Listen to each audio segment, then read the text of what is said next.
So, okay, first, maglagay muna tayo ng spray sa mukha. Mainit ngayon guys, kaya kailangan natin laging hydrated. Maglalagay din pala ako mamaya ng electric fan dahil sobrang init. So, ang gamit ko palang primer, ito. Lagay ko lang to sa mukha ko para lang ma-moisturize yung aking face since walang kahit ano yung mukha ko. So, pero maganda rin siyang primer. So, galing siya sa Face and Body. Lahat naman ng gagamitin kong product, ilalagay ko sila sa baba kung ano yung names sila. And so, yan. I'm done with my primer. So, umpisahan na natin yung eyes natin. Kasi, so, sa eyes natin, I will be using this Kimuse concealer.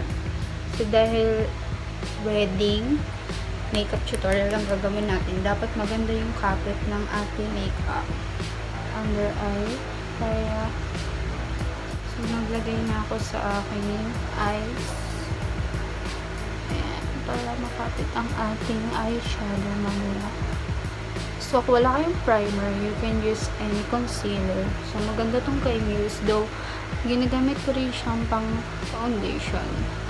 Pero after that, palagyan natin siya ng translucent powder. So, hindi sobrang dami, okay? Enough lang. Concealer naman nagsiset siya at as matte. So, okay lang din kahit kung siya set. Pero syempre, para blendable siya mamaya. Wala na ginamit ko is this one. Yung Invisible Loose Powder ng Kimuse. So, maganda to dahil hindi siya iiwan ng white. So, hindi siya maputi sa mukha. As in, invisible lang talaga siya. Let's get the shade. Ito yung gagawin natin transition shade sa ating eyes.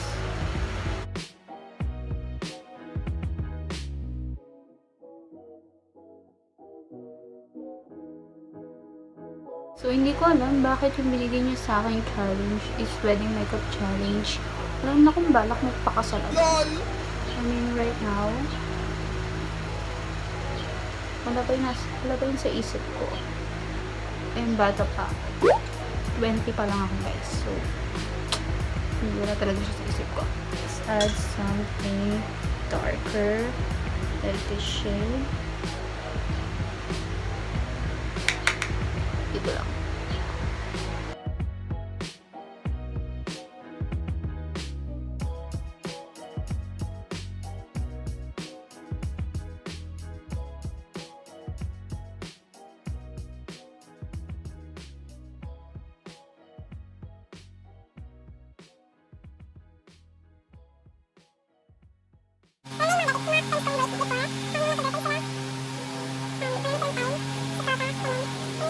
Maglalagay na tayo ng shimmer and ito yung gagamitin ko.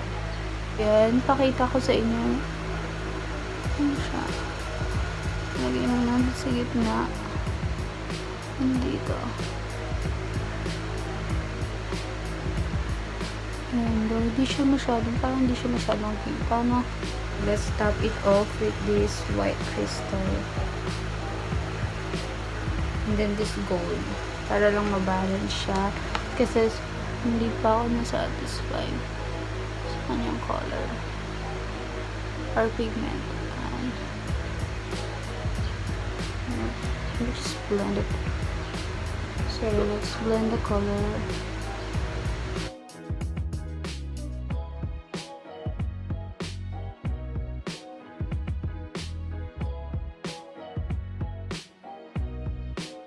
Naglagay tayo nitong ganitong shade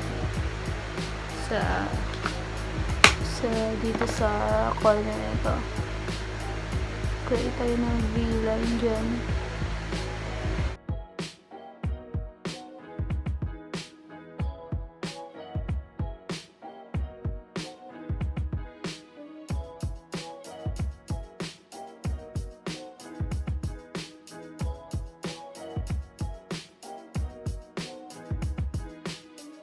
But to be honest, kapag kinasal ako, ayoko nang masyadong makeup. Gusto ko yung kagaya ng kay Ann Curtis.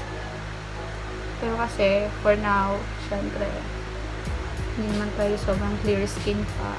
Kaya, I'm gonna do this makeup tutorial. And i-blend natin siya na mas malaki yung brush. Like this brush. Ayan. So, mas ma-blend siya ng maayos. Kaya, wala tong product kung brush na to. So, I'm gonna blend it first.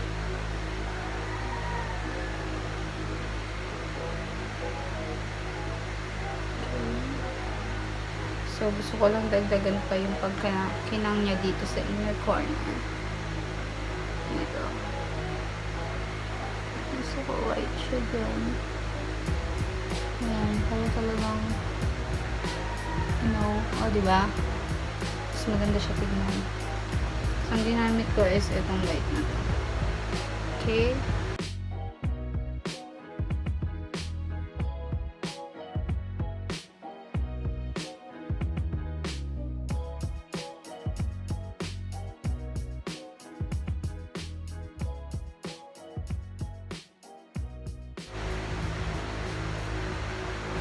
Make sure na hindi siya harsh. Okay? There's mga shine here.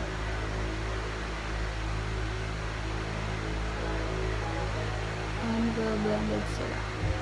Natapos na tayo sa eyes, pero bago yun, mag-foundation na tayo. Gamit ulit ito. So, yeah. Magiging tayo. Dito. All over.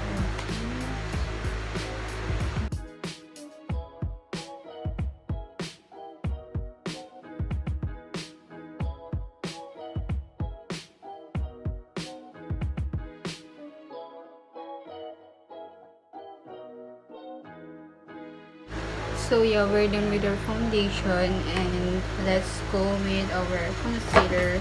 So ako kasi di ako concealer na tao. So I will be using this Fair Lady crayons. Pwede na rin siyang pang concealer since ano naman siya, super light sa akin. And also yung coverage niya maganda. Concealer here. Here sa ating dito. And then, dito, all the way here. Ayan, dyan lang yung concealer natin. Para kapag, syempre, it's a wedding. Kapag maganda ka sa picture. So, pag may mga lights dito sa part nito, ganda yung outcome niya. And I'm gonna blend it with a blending brush. Yung pinang-blending natin. Pero sa dito, and it's a part na to. There you go. And to clean the edges. And then, let's blend it.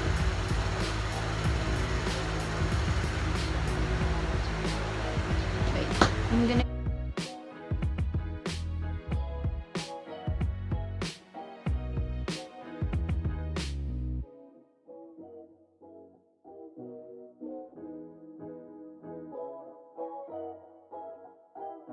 So, nilagyan ko na rin ng concealer yung kabila area. Let's put something under our eyes. Let's bake it. But, hindi natin tatagalan since I don't really do baking.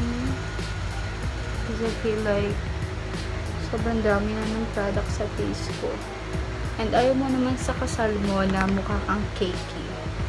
Na mas mukha ka pang cake sa actual cake. So, yeah. Let's set our face. One, I'm in the shade Vanessa. Sinuset ko rin yung mukha ko, okay? So, tayo ito. Gamitin natin contour is this one. Ito yung for sure, hindi siya masyadong harsh sa mukha. Unlike sa confirm, yun talaga is pang contour na pang malakasan. Pero kasal mo, hindi mo gustong magmukha kang pupuntang pageant.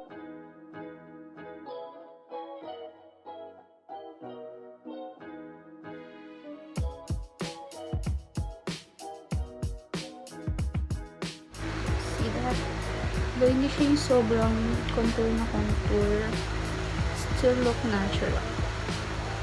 Even sa person, hindi siya yung sobrang contour. Kasi confirm ko sa sobrang pagka-contour niya.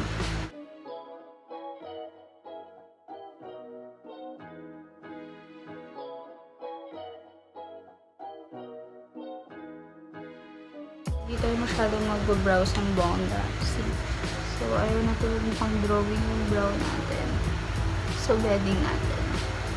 Kaya naman, let's make it more natural. Kaya nagawa lang ako ng line sa taas. Okay. And then, blend na natin. And that's it. Don't worry, lilinisin natin yan.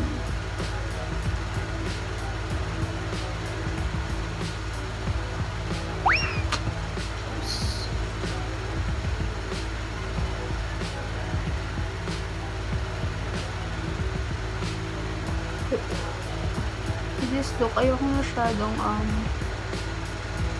na art yung brow ko. Gusto ko ganyan lang. See? Mukhang mabait. Kahit di tayo mabait. Char.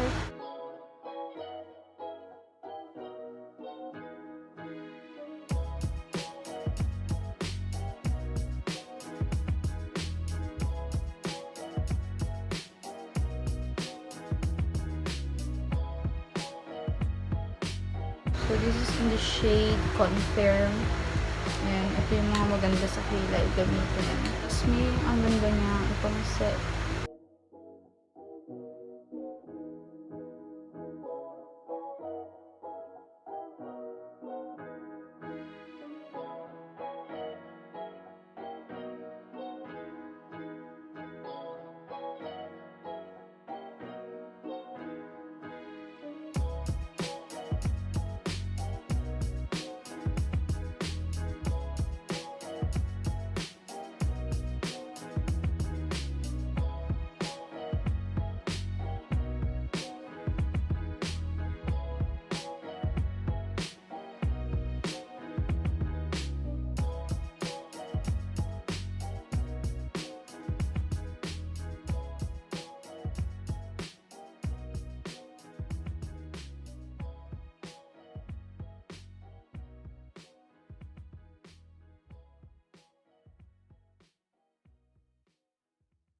So, we're almost done. Tinapos ko lang tong eyeliner ko kasi patuyo na siya. So, tinapos ko na siya off cam dahil nahihirapan na ako. Let's move on with our eyelashes.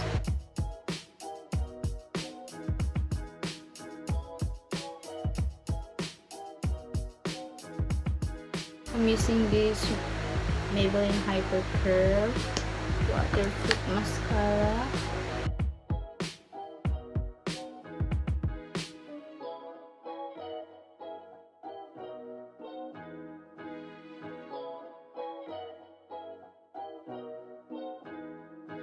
We're done with our lashes, and next is our blush. So yeah, I'm gonna use this blush. This is blush duo. So yeah, I'm gonna use this blush dito. Focus ko siya dyan, and then focus ko siya dito sa gitna. And I wanna do this yan para mas mukhang natural yung ating blush. For highlighter, I'm just gonna swipe this. Ito yung ginamit ko sa blush. And just put it here. So, saan ka usually nangit? Grabe yung pawis ko.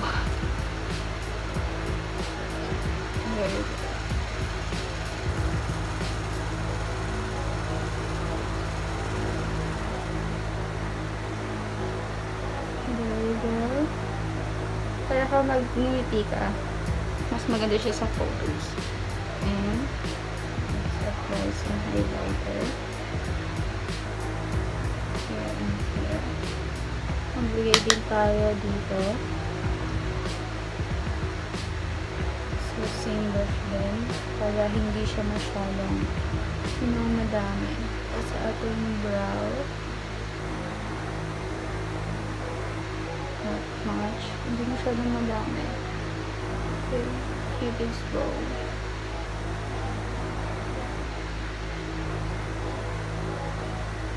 For my lips, I will be using this This is from Pantone Beauty. It's in the shade Sunburn.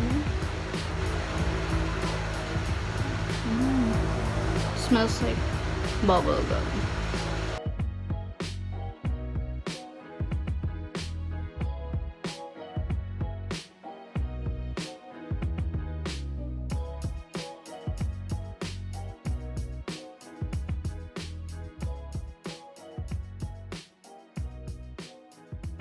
Let's top off this color. Ito yung lagi ko pinang-top off sa akin.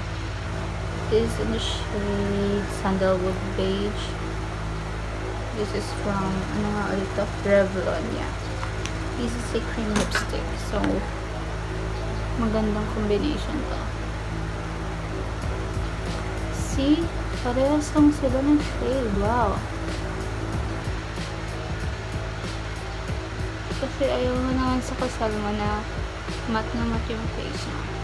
So yeah, let's finish the look. I will be putting some falsies and also ayusin ko din yung hair ko and I will be right back. So guys, this is the final look.